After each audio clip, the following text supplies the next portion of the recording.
Ok. Cássio, Provérbios 22, verso 6. Então vamos lá. Oi?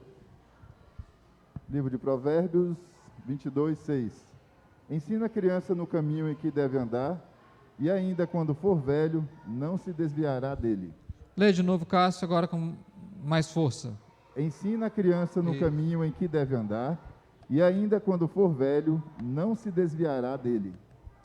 Vamos orar pedindo a graça de Deus para a compreensão deste texto e do assunto que nós vamos estudar hoje sobre as influências formativas na vida de uma criança ou de uma pessoa. Vamos orar?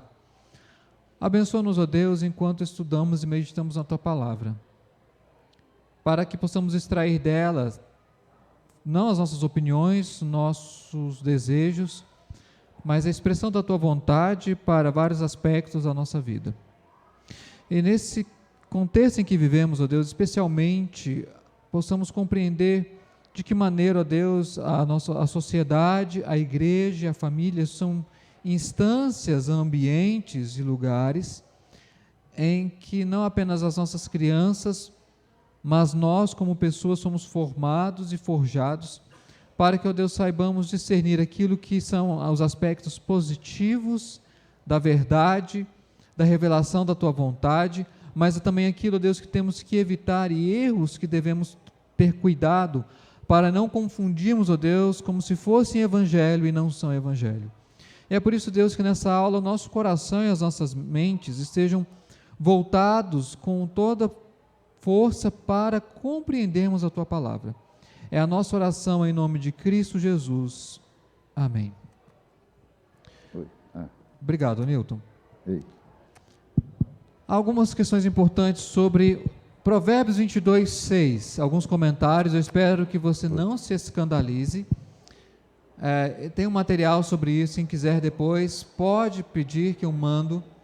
Mas há vários erros muito já enraizados, erros de interpretação, sobre o texto de Provérbios 22, verso 6.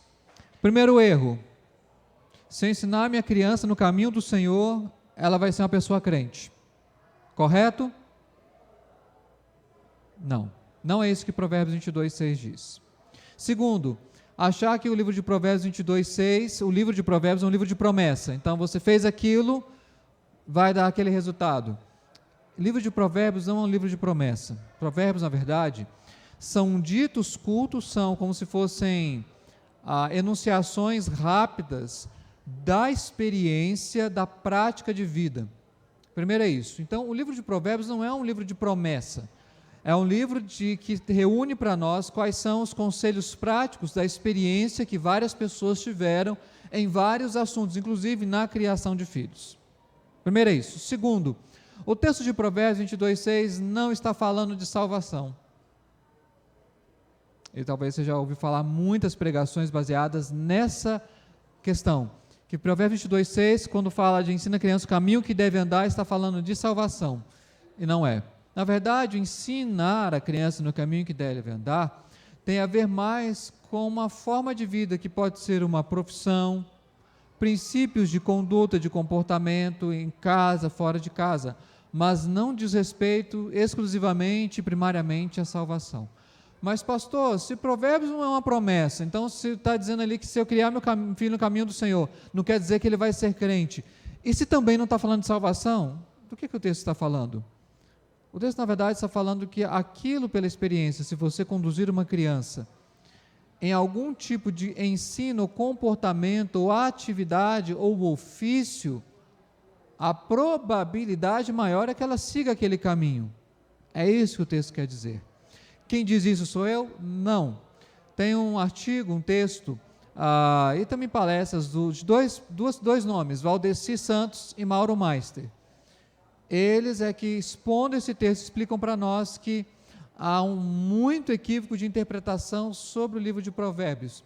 E então, por que eu estou trazendo esse texto para a gente pensar um pouco melhor sobre ele? Espero que você não tenha se escandalizado com o que eu acabei de falar. Porque nós vamos falar um pouco sobre as influências formativas na vida de uma criança e na vida de uma pessoa. E há um erro que eu vou falar dele no final da aula, vou preparar o chão de fábrica primeiro para a gente chegar nisso, que é o chamado determinismo, que é uma das maneiras mais comuns de pais, de adultos, entenderem as influências formativas de uma criança. É mais ou menos o percurso.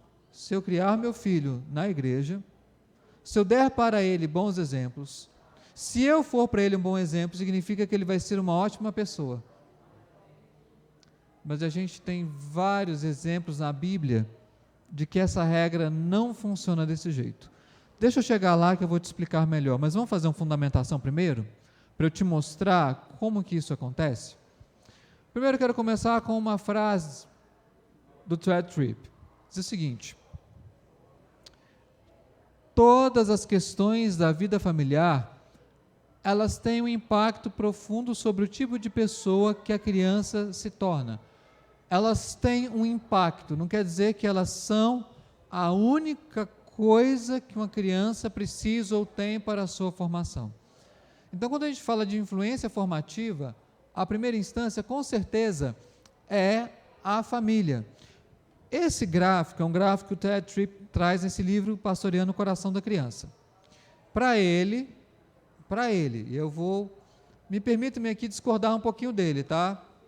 Para ele, a criança, ela recebe, é claro, não de forma passiva, mas o ambiente familiar é uma instância fundamental na vida dessa criança. Só que o gráfico que ele traz no livro, se não me engano, a página ali 42, é um gráfico que eu acho que não representa bem nem o que o livro traz, porque ele mesmo chega a dizer que a criança ela não é um receptor passivo, não é apenas, como alguns dizem, apenas uma esponja que absorve, mas que o processo de ensino é um processo interativo.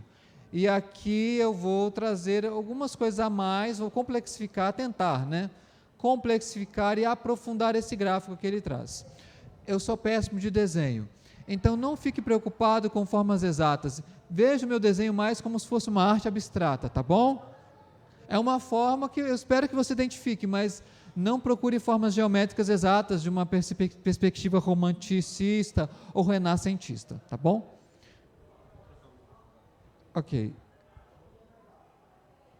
O Caio vai me ajudar aqui. Eu vou tentar fazer isso com muito cuidado, porque a nossa igreja acabou de ser pintada aqui o chão. Por que eu preciso aprofundar um pouco esse gráfico para entender essa questão das influências formativas na vida de uma criança e na vida de uma pessoa? Obrigado, Caio.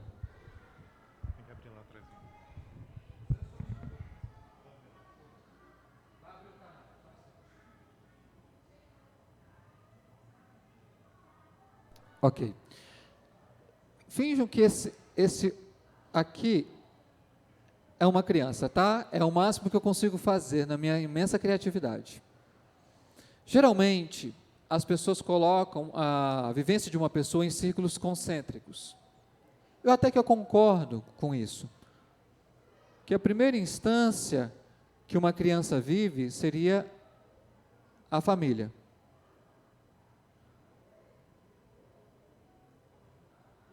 Eu não vou entrar aqui, gente, no mérito sobre diferentes configurações de família, sobre o padrão de pai, mãe e 2 filhos. Eu não vou entrar nisso. Resolvi tentar trazer a aula de forma menos polêmica possível. Se depois você quiser conversar comigo, vai ter meu WhatsApp, meu e-mail, a gente continua conversando sobre essa história. Mas aqui vamos colocar família, tá bom?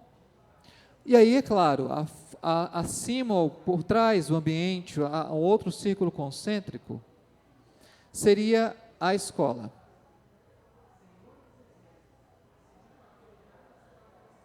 Ok. E aí, como se fosse um outro círculo concêntrico, vamos colocar em termos mais amplos a sociedade.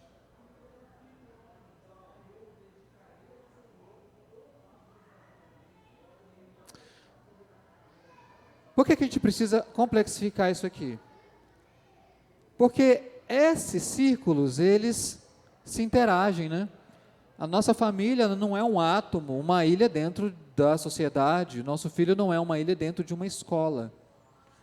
E a nossa família também não é uma ilha dentro de todas essas esferas de relacionamento. Por isso que, embora existam esses círculos concêntricos, essas fronteiras, elas são porosas. Ou seja, a nossa família, ela tanto recebe, quanto existem influências que vêm, influências que vão, e por aí vai. Se a gente pudesse colocar dessa forma aqui. E a sociedade do mesmo jeito. Ela tanto influencia como ela é influenciada. A partir daqui, é que, percebendo um pouco melhor a proposta do Thread Trip, é mostrar que, na verdade, todas essas esferas em que uma pessoa convive, aqui a gente colocou apenas 3, mas a gente poderia extrapolar isso para várias outras, tanto influenciam a formação, quanto o que a pessoa é, ela influencia em todos esses ambientes. O ser humano, ele não era um ser passivo de recepção apenas inerte. Ele interage com o ambiente onde ele está, gente. Basta ver criança. A forma como uma criança ela interage com a sua própria família. A criança não apenas ela é influenciada no convívio com os seus familiares, mas ela influencia. Ela manipula, ela se rebela, ela altera o ambiente. Isso é dizer que não é apenas uma recepção passiva, mas é uma interação. E é por isso que a primeira instância é a família em que uma criança convive. Eu poderia falar um pouco da escola, mas eu não vou tocar nesse ponto aqui. Escola pública, escola privada, ou até a proposta mais recente chamada de homeschooling. Não vou discutir isso aqui, como eu falei, não quero trazer mais polêmica do que o assunto já traz. Mas, de alguma maneira, todas essas esferas, elas interagem. O que eu e você somos, de alguma maneira, tem a ver um pouco com essas influências positivas e negativas e a maneira como nós reagimos ou interagimos com esses ambientes. Eu e você fomos forjados à luz dessa interação. E o livro traz alguns exemplos bastante interessantes, alguns exemplos pontuais para a gente entender um pouco disso. Por exemplo, como de um pai que ele não estava conseguindo detectar por que a sua filha estava tão fechada em casa. E o pai cristão. E aí, então, o professor da criança, na verdade era um adolescente, chamou o pai para conversar. E o pai saiu da conversa frustrado, porque o professor conseguiu explicar para o pai melhor por que a filha estava quieta em casa do que o próprio pai poderia perceber. Ou seja, o professor ele conseguiu ter uma percepção maior sobre o que estava se passando na mente daquela adolescente do que o próprio pai. As razões para isso são várias. Mas uma coisa eu posso falar para vocês. Na vida de muitas crianças e adolescentes, a força ou a influência mais preponderante não é, de longe, a da família. Quer falar, Gleice? Ok, não é a da família. Vou explicar um pouquinho disso depois da fala da Gleice. Eu quero aproveitar o gancho dessa conversa para abrir um pouco, até talvez, assim, uma coisa que, como mãe de crianças, assim, nessa idade, as minhas meninas estão com 10 e 6, sobre essas questões, porque, às vezes, eu percebo, entre vários amigos cristãos, uma postura de influência com relação aos filhos mais fechada.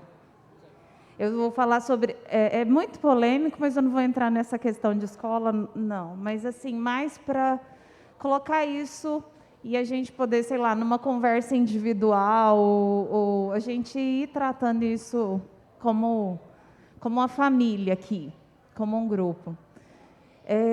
Então, muitos amigos, minhas amigas, elas tratam, a gente vai conversando, essa influência de uma forma mais fechada. Eu tenho receio dos meus filhos conviverem com tais e tais pessoas que não são do meio cristão. Então, eu prefiro colocar em ambientes onde vai ter sempre aquele mesmo pensamento, para não ter, assim, para a formação deles serem mais alinhada, talvez. Entendi. E quando eu penso já, a gente tem um pensamento que está em formação e a gente depende muito de Deus, né, para que Ele cuide, de colocar as meninas de maneira que elas não sejam expostas, mas que elas aprendam a conviver dentro de todos os campos e vejam aquilo e saibam lidar com aquilo de maneira cristã, com um olhar cristão. Mas, às vezes, quando eu converso com essas pessoas que têm um pensamento mais, não, eu quero ter mais enraizado e tal, eu me sinto expondo elas às influências externas. Entendi. Então, assim, essa conversa é mais assim, como a gente ponderar, ou, tipo, quando eu coloco em outros lugares, eu penso assim, Deus... Eu tenho que crer que, se Deus as chamar, elas vão ter convictamente vai confirmar o Espírito Santo nelas, e elas não vão ser só atraídas pelo mal. Enfim, irmãos, esse é mais Abre o coração. Estamos juntos nesse dilema. Mais nossos dilemas do que mesmo uma postura. Eu não estou dizendo que o meu pensamento é fechado, mas é uma conversa. Como a gente ponderar isso? Ok, Gleice. A gente poderia ficar várias aulas falando sobre isso. Eu vou dar para você, assim, para mim, 2 textos bíblicos que me vêm ao coração quando eu penso nesse dilema, para até ter no meu coração bem assentado qual tentar chegar nesse caminho que eu sei que você está buscando. O primeiro texto é quando Cristo fala que Ele tirou os seus discípulos do mundo, eles não são do mundo, mas ainda ficarão no mundo. Eu acho que isso reflete bem o movimento de que Deus, Ele nos tira do mundo no seguinte sentido, de que Ele transforma a nossa mente, o nosso coração, para que sejamos diferentes de todo esse mundo caído e pecaminoso. Ao mesmo tempo, Cristo fala, eu vos envio ao mundo. Aí você fala assim, mas pastor, se Ele tira, por que Ele envia? A ideia é mais ou menos a seguinte, que Ele nos tira e transforma a nossa mente, mas novamente, estava até falando com o Jordan ontem, Ele nos inocula, Ele nos introjeta no mundo, para que nós sejamos a luz que precisa desse mundo. Porque existem espaços e ambientes que precisam de cristãos lá. Se a gente se furtar ou se privar de estar em determinados espaços, e é claro que tem um limite para isso, sabe, Gleice? Quem que vai falar do Evangelho para essas pessoas? Como elas ouvirão do Cristo crucificado, se não tem quem anuncie? Ao mesmo tempo, o nosso grande desafio, e Tiago diz que a religião pura e sem mácula é o quê? Assistir os órfãos e as viúvas em suas necessidades e guardar-se incontaminado do mundo. Nosso grande dilema é estar no mundo, não ser do mundo e não se contaminar com o mundo. E como é que é possível fazer isso? Gleice, graça. Com os melhores métodos, com as melhores intenções, com os melhores esforços, nós não conseguimos. Eu preciso falar isso para vocês. Nós não conseguimos. Porque não depende disso. É graça sobre nós, sobre os nossos filhos. Eu falo para você, Gleice, para mim são esses 2 textos bíblicos. Agora, posso abrir o meu coração também? Tem dia que eu tenho vontade de tirar o Arthur da escola que ele está, hoje. Para ele não conviver com o tipo de gente que ele vai estar convivendo. E não são pessoas, vou dizer para você, Gleice, que tem questão em relação à estrutura familiar delas. Não. Que tem problema em relação à sexualidade delas. Também não. Mas é um tipo de mentalidade de tratar o pobre com desrespeito ou achar que é melhor porque tem dinheiro. Eu me preocupo com meu filho conviver com esse tipo de gente. Mas eu resolvi não fazer isso. Resolvemos não fazer isso. Porque, na verdade, ele precisa ser instruído porque a sociedade, essas pessoas refletem a sociedade. Ele vai viver em sociedade. Não adianta eu protegê-lo, imunizá-lo, dizendo que não vai conviver. Porque uma hora ou outra ele vai ter que se deparar com esse tipo de situação e esse tipo de mentalidade. O que eu preciso fazer? Mostrar para ele, é claro, na idade dele, que tudo que veio do Papai do Céu para ele repartir. E que ele tem que falar bom dia, oi, com quem limpa o chão, com quem pega ele na escola, com quem pede alguma coisa no semáforo, mostrando para ele que todas as pessoas são dignas, independente do dinheiro que elas têm. É um pouco como resolvi o dilema, porque eu tive vontade de tirar por causa desse tipo de mentalidade diabólica que infelizmente algumas pessoas têm. Mas resolvi não fazer isso. E digo, é uma escola cristã, é uma escola confessional, mas e aí? A sociedade está lá, a queda está lá. Vou falar sobre isso no final. Então, não sofra, tá, com isso. É graça. E a graça que Deus vai te dar, tá, Gleice? Para você saber até onde vai o limite. Tem espaços que eu não exponho o meu filho, intencionalmente. Por exemplo, rede social. Eu procuro o mínimo possível expô-lo. Eu vejo pais que ficam tão preocupados com uma certa exposição aos seus filhos, mas não percebem como a rede social pode ser um ambiente extremamente danoso. Então, eu percebo que a gente tem que sempre ter graça para saber e para buscar esse equilíbrio. Você não está sozinha, tá? Nós estamos juntos aqui também. Eu também tenho algumas dessas preocupações. Eu abri meu coração aqui, tá, gente? Mas é realmente um dos dilemas que eu tive que lidar com o Arthur, 2 anos e meio. Mas eu resolvi não tentar simplesmente protegê-lo desse tipo de contato, mas ativamente ensiná-lo a como lidar com isso, porque ele vai se deparar com isso na nossa sociedade. Foi há poucos meses, vai ser daqui a uma semana, 2 meses. Eu preciso prepará-lo para ele estar consciente do papel dele diante desse tipo de aspecto da queda humana. É pouco do que eu penso e tenho tentado fazer. Tentado pela graça, Gleice, que também é graça, tá? Não quer dizer que vai funcionar. Eu conto com Deus, a graça dele, para que, pelo esforço, pela persistência, Deus possa também ser digno de usar isso e a graça dele para ajudar o meu filho a ser formado dentro dessa sociedade, dentro dessa escola e dentro da família. Cássio? Eu estava vendo aqui, se o professor Google não estiver errado, acho que o livro foi escrito em 1995, né? Então, acho que, sim, de uma certa forma, o Tripp estava pensando sobre essa esponja passiva, que é a criança, e daí vem também a nossa preocupação, e talvez um ponto em comum também que eu penso, se eu pensasse lá em 95, sim, a criança era mais passiva em 95. Até o seu gráfico abstrato já seria diferente em 95, já seria diferente em 95. Talvez a escola influenciasse mais na formação do ser humano na sociedade. Hoje, pelo menos uma visão minha, se eu estiver errado e alguém quiser falar, Cássio, eu acho que não é bem assim.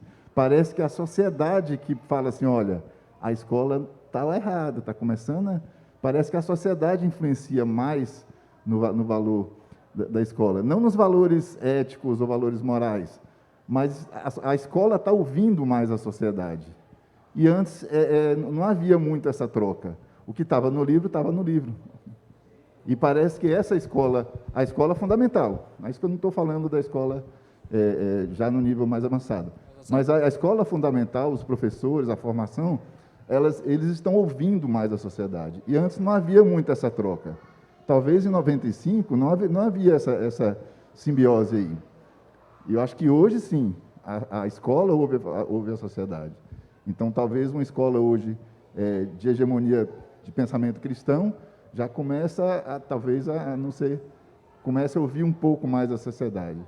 Então eu acho sim que de 95 para cá mudou muito. Eu concordo com o Tripp quando ele fala que a criança era uma esponja, mas lá em 95, e a preocupação talvez dos autores é justamente essa criança passiva. Entendeu? Ela não é. E aí, Cássio, 3 coisas para a gente pensar que são transmitidas e que de alguma maneira estão presentes nessa dinâmica entre família, escola, sociedade ou outras áreas. Estrutura, ou seja, qual tipo de estrutura familiar de que nós estamos falando, porque fala para você em lares cristãos hoje, falar de pai, mãe e 2 filhos não reflete mais a realidade da igreja. Claro, Nós incentivamos que seja assim, mas não reflete. Tem esposas que não têm marido, têm maridos descrentes que estão com seus filhos na igreja. Não é uma família da igreja? Tem maridos cuja esposa é descrente, mas leva os filhos na igreja. Conheço. É uma outra estrutura familiar. Então, a gente tem que pensar bem que estrutura é essa. Por quê, Cássio? E eu acho isso perigoso na mentalidade de alguns teólogos cristãos. Eles sempre vão ver que a pessoa sempre recebe influência e ela sempre vai levar aquilo para o lado negativo, né? Influência negativa. Por exemplo, eu vou falar dessa forma para ser um exemplo bem radical. Criança que teve contato com homossexuais, ela tende a ser um homossexual. Só que o ser humano é mais complexo e a graça ela é bem mais profunda do que isso. A gente não apenas lida com as experiências, inclusive ruins, de forma negativa. A gente consegue, pela graça de Deus, elevar isso para um aspecto positivo. Por exemplo, uma criança que teve pouca presença do pai na sua criação, ela resolve que quando ela for pai, ela vai ser um pai presente. Ou seja, ela transforma e ela supera aquilo que foi de experiência ruim na sua formação em algo profundamente positivo. Então não é apenas influência de forma negativa, mas é de forma positiva. E a Bíblia é recheada disso, tá, Cássio? Por exemplo, um rei que foi um rei piedoso, Josias, ele era filho, eu esqueci o nome do pai de Josias, que era um rei ímpio. Um pai ímpio e o filho, um homem piedoso, bom rei de Judá. Mas temos também o contrário. Um pai profundamente piedoso e um filho totalmente incrédulo. Exemplo, Ezequias, pai, filho Manassés. Manassés foi um dos piores reis de toda a história do povo de Deus. Queimou seus filhos em sacrifício, construiu templos para outros deuses. Deus o converteu no final de sua vida, mas ele foi um rei extremamente incrédulo.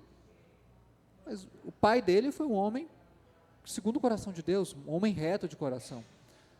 Então, gente, por isso que, ao entender, ao lidar com isso, a gente tem que fugir do determinismo. Porque, na verdade, é uma matéria da graça.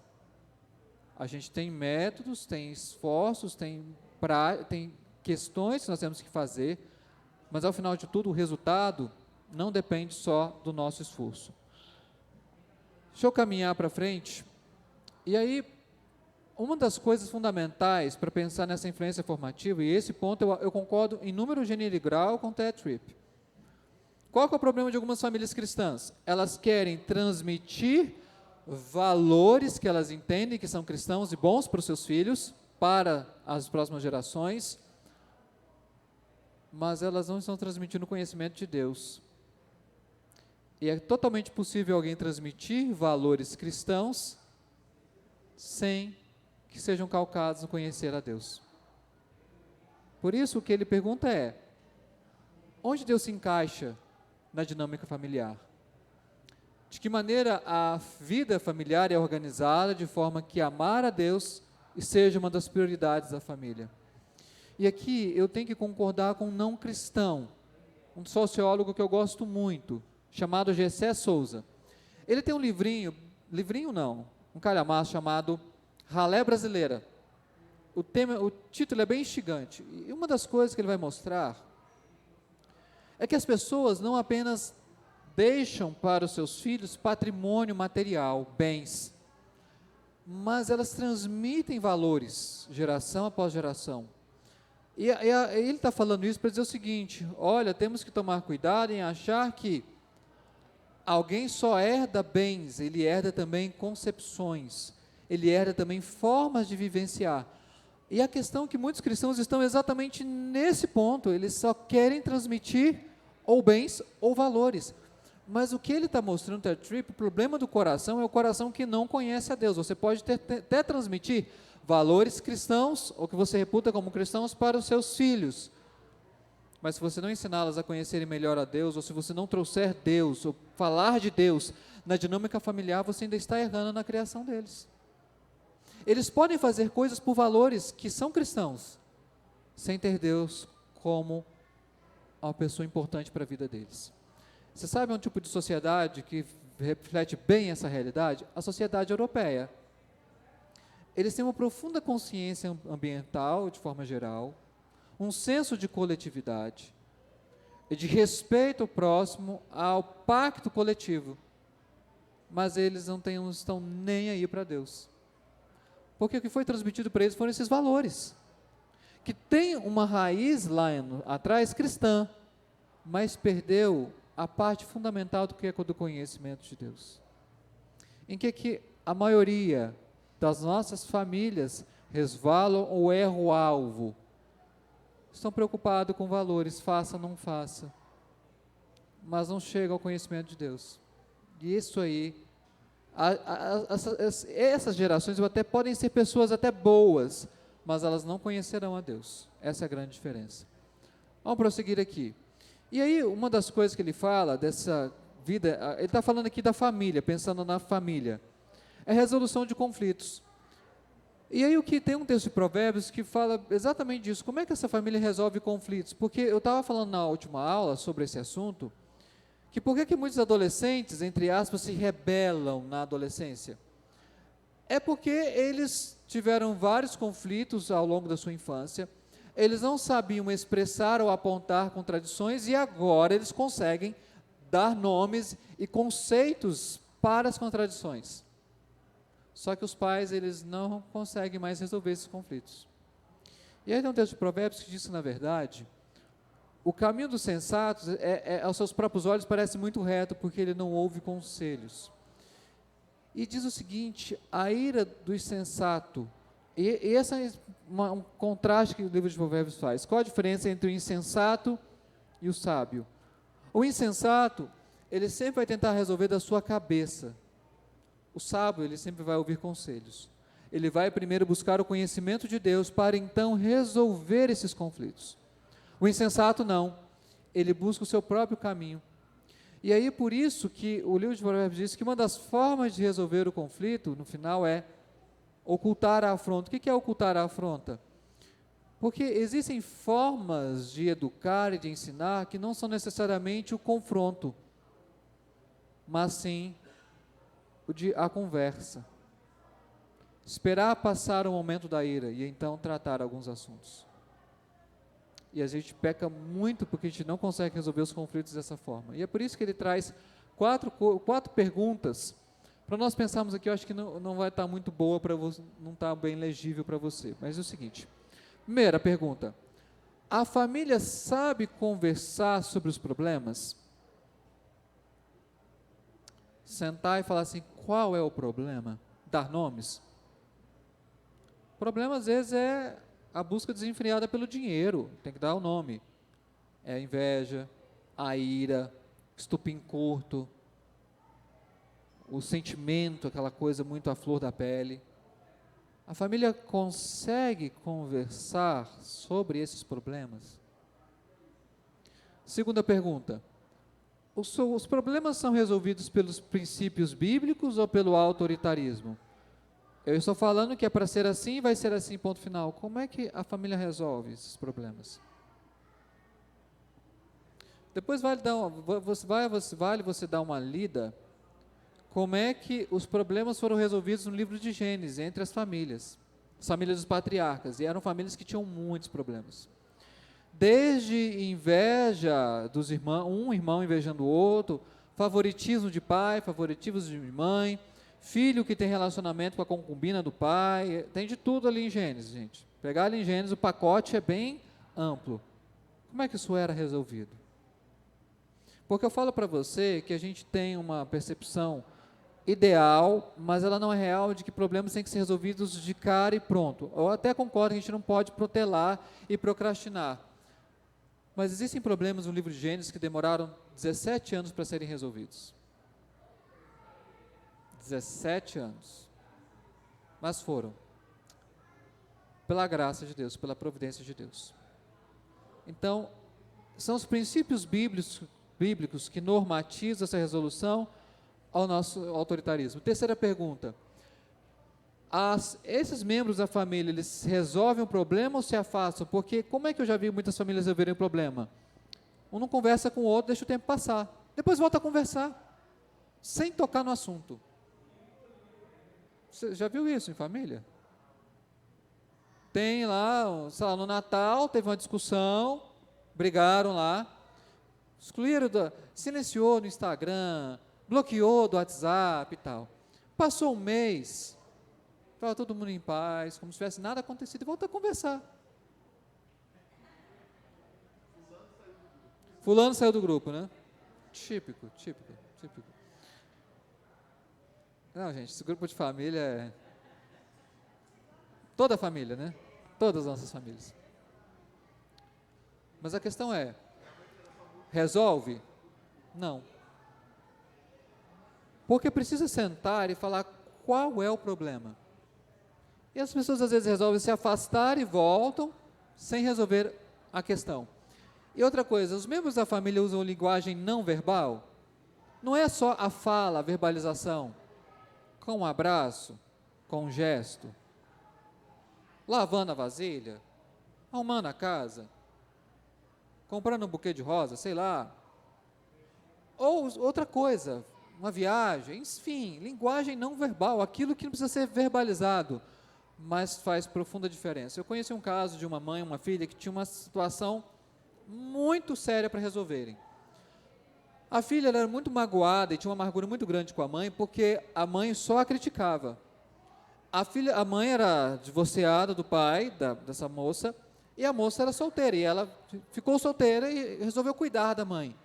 Mas, problema seríssimo, porque ela só se via sendo criticada pela mãe, a mãe sempre muito fria, muito dura, e ela então chamou o pastor, porque é um negócio que para ela precisava resolver. E a filha estava muito agitada, e até o pastor contou a história, de que ela andava para um lado e para o outro, de um lado para o outro, de um lado para o outro, falando, abrindo o coração. E a mãe só ouvindo. Quando de repente a mãe, sem falar nada, só puxou a filha para o seu colo e falou: ô minha filha, eu nunca consegui te falar eu te amo, porque eu não aprendi a fazer isso em casa. Mas eu quero dizer para você agora, eu te amo. O pastor que conta fica arrepiado, toda vez eu lembro também, eu me comovo. Porque ela começou com a linguagem não verbal, de colocar a filha no colo. Foi resolvido. E às vezes isso é muito poderoso, para resolver conflitos em casa. Continuando. E agora, um erro que é fundamental, para mim, um dos erros mais comuns na educação, que alguns falam cristã. Eu tenho dificuldade com esse nome, porque eu vou explicar por quê. Vamos ler com atenção o que o Ted Tripp está falando aqui, gente? Olha o que ele está falando, olha, muitos pais adotam o determinismo cristão. O que ele chama de determinismo cristão? Eles concluem: se pudermos protegê-los ou abrigá-los suficientemente bem, se pudermos ser sempre positivos com ele, se o enviarmos a escolas cristãs, se o educarmos em casa, se pudermos prover a melhor experiência de infância possível, então nosso filho será uma ótima pessoa. Estabeleço alguns procedimentos e eu espero que eles vão dar certo. É isso que eles chamam de determinismo cristão. Deixa eu falar com você de forma muito honesta. Você pode discordar de mim, tenha toda a liberdade. Eu conheço o caso de pais que perderam seus filhos dentro de uma escola confessional. Lá que começou um relacionamento que era o oposto do que os pais ensinaram. Esse é o primeiro erro. O destino, o desfecho do nosso filho não é a somatória de métodos e procedimentos infalíveis que vão dar aquele resultado. O ser humano é bem mais complexo do que isso. Porque é muito possível que um filho se volte contra tudo que ele recebeu de bom dos pais. Porque os filhos são responsáveis pela reação deles diante da educação que eles tiveram, boa ou ruim. E esse é um erro fundamental dos nossos lares. Não seja inocente ou ingênuo, meu irmão, minha irmã. Você tem que fazer coisas sim. Você tem que ativamente ser aquela autoridade na vida do seu filho, aquele que se responsabiliza por cumprir o papel de conduzir o seu filho no caminho do Senhor. Mas não se iluda que por você protegê-lo, imunizá-lo, afastá-lo de influências que você entende que são influências ruins, colocá-lo numa escola cristã, que ele vai ser uma ótima pessoa. Ou você confia na graça, ou você vai entender que a frustração pode ser uma experiência amarga para você, pai ou mãe. Gisele, você levantou a mão? Espera só o microfone chegar, para ficar gravado ali na transmissão. Obrigada. Não, eu concordo aí plenamente com o que você falou, mas assim, como eu trabalho numa escola já tem muitos anos, né? Eu estou na educação já tem 27 anos, mas uma coisa assim, para aliviar a tensão, né? Isso aí que você falou é a pura verdade, até porque tem todo pai chega lá na coordenação e fala assim, não, mas o meu filho não mente, meu filho não faz coisa errada. Nossa, mas meu filho entrou nessa sala e a sala deformou ele, né? Ele era tão bom e veio para cá. Mas, assim, para aliviar a tensão, uma coisa que eu sugiro enquanto educadora, né, que estou vendo a realidade aí, como o irmão bem colocou, a coisa mudou mesmo, a sociedade influencia a escola, é diferente da escola influenciar hoje a sociedade como fazia antes, né? Mas se o pai tem, nos primeiros momentos da infância, condições de escolher uma escola confessional, não para criar tudo, mas para não confundir a criança, eu acho que isso é uma coisa interessante. Sim. Porque nos primeiros momentos da infância, que a gente chama os anos iniciais, esse processo de formação ele é muito mais intenso, né? A gente que mais assim que mostra o caminho. E eu trabalho com anos iniciais há muitos anos. E geralmente eu recebo professores na minha instituição que a gente não consegue nem compreender no que ele pensa, né? Os pressupostos dele são tão confusos. Acho que ele nem tem pressupostos, né? Acho que ele é levado pela onda mesmo. E acaba que os nossos filhos estão ouvindo uma coisa de um professor, porque, por exemplo, dentro da escola, ele tem um professor que é referência, que fica com ele a metade do dia. Eu, por exemplo, trabalho numa escola integral. Ele fica com a criança o dia todo. E eu tenho enfrentado muitos problemas hoje na minha instituição por causa disso mesmo, a forma como tem sido conduzido o ensino, e as crianças estão confusas. Os anos iniciais são muito sérios. São muito sérios. Na verdade, não são as crianças, não. Os pais estão confusos, Gisele. Eles não sabem por onde começar. Eu acho que a confessionalidade é um bom caminho? É. Por outro lado, também, aqui a gente precisa... Eu concordo com vocês, precisamos fazer um contraponto. Muitas dessas famílias das nossas igrejas não terão condições de colocar em escolas confessionais, porque elas têm um custo, e às vezes um custo mais elevado que a parte significativa dos membros da igreja conseguem.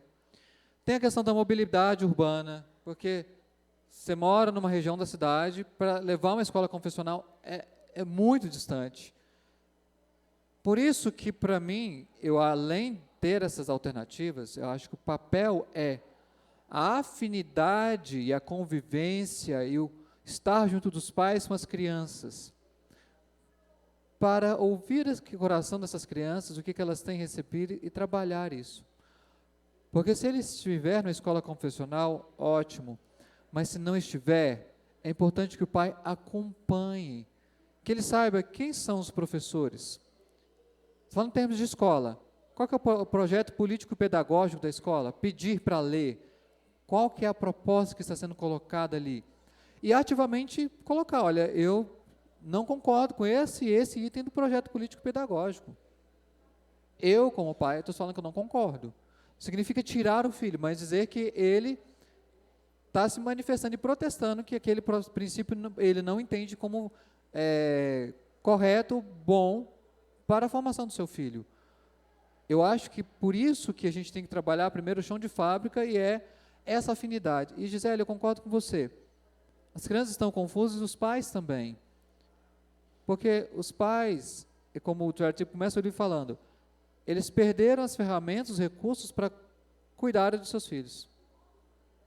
Uma coisa que eu vejo que é sintomática é o pai que ele não tem tempo nenhum, ou mãe, de qualidade com a sua criança, com o seu filho. Só um parêntese. Tempo de qualidade eu digo assim, de proposta ativa, de brincadeira, de ensino, de convivência, de entretenimento, de coisas lúdicas, de experiências em família que vão ficar na memória dessa pessoa em formação. E aí, o que acontece? Ao mesmo tempo, a gente tem razão de reclamar que é uma confusão muito grande de ideias e propostas na sociedade, mas a gente, ativamente, na nossa dinâmica familiar, a gente não apresenta nenhuma. A gente tem que fazer uma meia-culpa. Nós estamos falhando. E é por isso que, ao invés de modelar comportamentos, de apenas incutir valores, a gente tem que trabalhar e começar com o principal, o básico, o fundamental. Ter o caminho do coração do nosso filho e ensiná-lo e mostrar em nossas vidas que a gente ama a Deus e o próximo. Esse é o chão de fábrica. Gisele, depois aqui a Fernanda e o Cássio.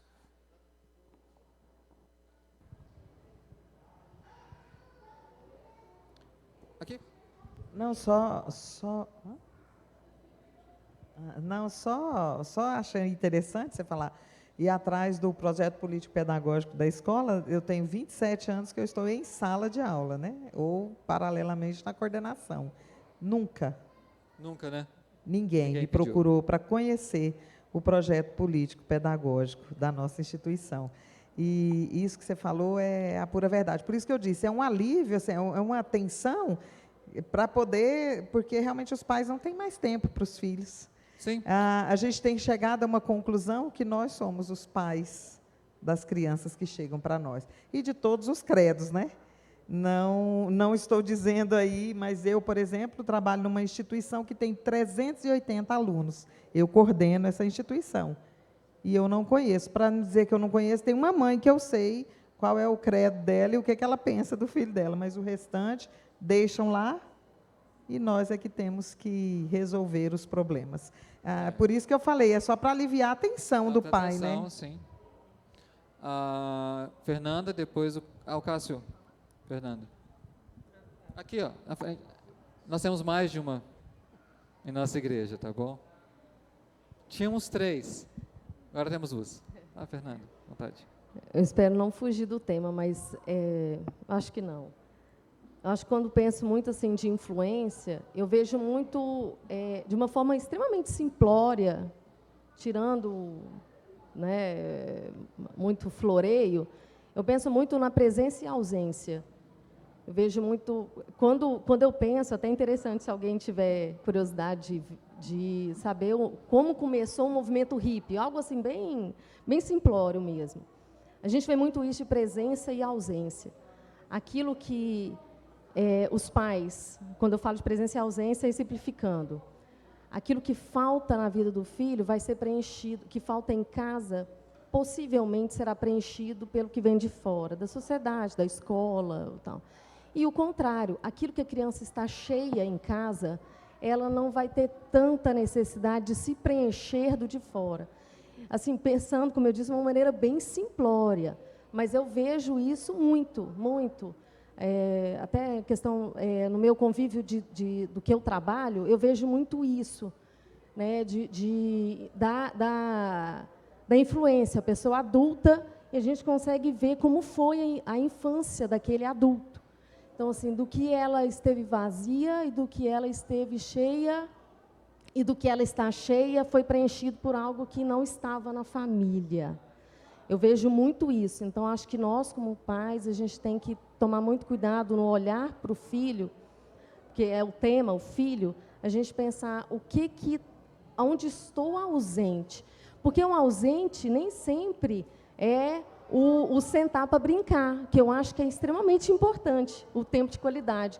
Mas, por exemplo, às vezes o pai trabalha o dia inteiro, mas a presença dele em casa ela é marcada, mesmo estando fora. Sim. E, na verdade, Fernanda, existem formas de chamar mesmo esse pai que trabalha o dia todo para dinâmica familiar. Por exemplo, eu quero coisa tal. Olha, a gente vai ver com o papai, a mãe vai conversar com o papai primeiro e a gente vê se vai poder. Vamos esperar ele chegar. Então, existem formas de chamar essa presença mais para perto.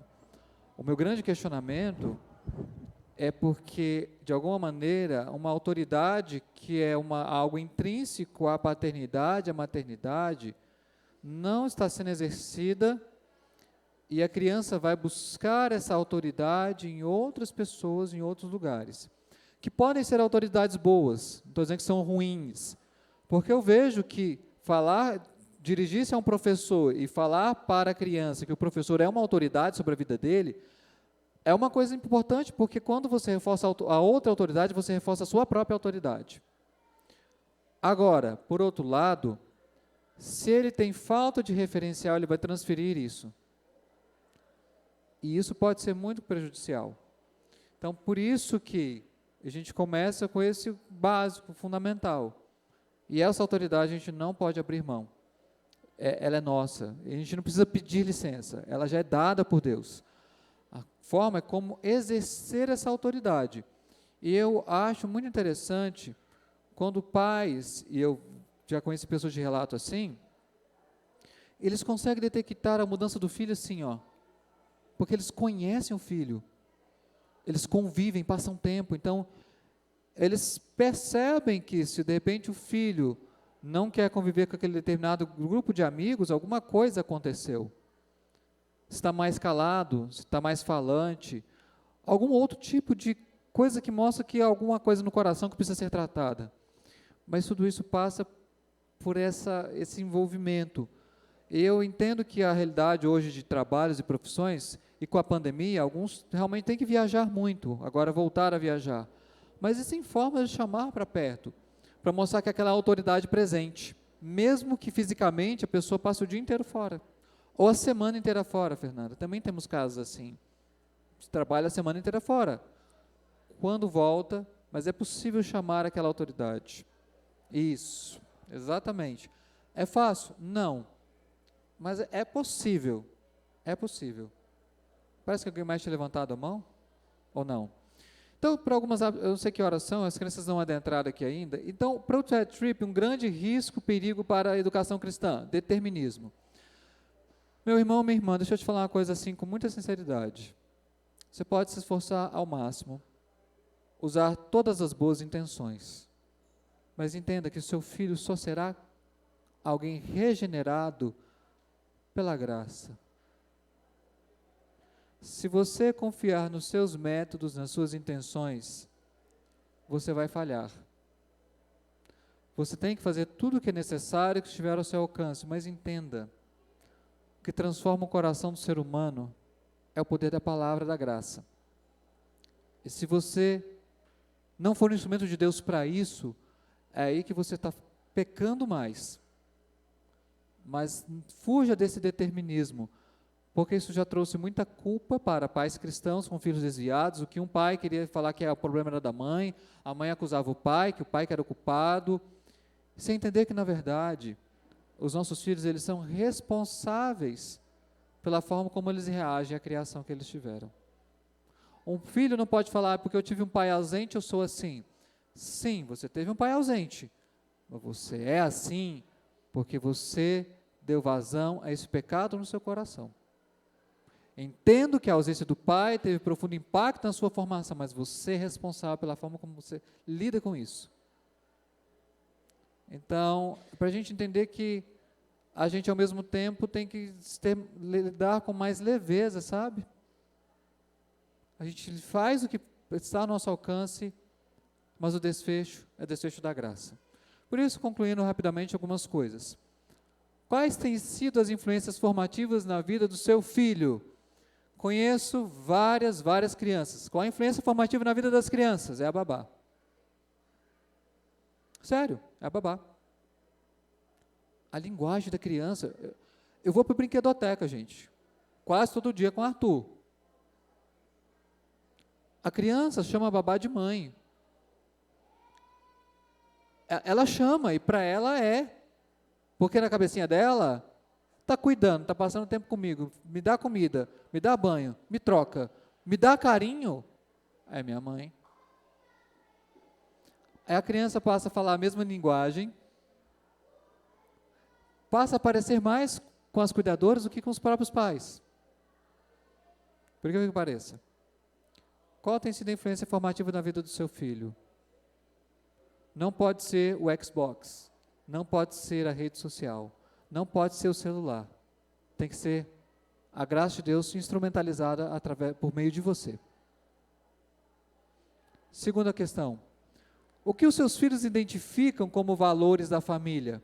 Porque muitos pais estão achando que estão transmitindo para os seus filhos valores cristãos, mas o que na verdade estão ensinando seus filhos a serem egoístas, a tratarem os outros com desprezo, a buscarem só dinheiro, a se acharem melhores do que os demais. E a acharem que ter alguma coisa vale mais do que ser. Por exemplo, o pai substitui a sua ausência com um presente, para que a criança entenda, e ela vai entendendo como que isso vai se processar na vida dela. Se ela tem alguma carência, o que ela faz? Ela compra. Ela consome. Terceiro, se não me engano, a última, onde está o segredo do seu lar? Você compartilha demais com seus filhos? Você traz informações para eles que eles não têm a condição ainda de processar? Você questiona, desqualifica alguma autoridade para o seu filho? Você está tendo uma influência extremamente negativa na vida dele. De que maneira, que tipo de informação você traz para a sua criança, para o seu filho? Porque isso também faz parte da influência dele. E quem quiser continuar trocando ideias sobre esse assunto, tem o meu WhatsApp, esse é o meu e-mail. Para a gente continuar conversando, tem vários materiais que gostaria de te passar, se você quiser continuar a leitura sobre isso, mas é um pouco do que eu tenho pensado e ponderado sobre esses assuntos. Ok? Queridos, obrigado pela atenção, pela participação de todos. Nos vemos mais à noite, se Deus nos permitir, aqui no nosso culto, tá bom?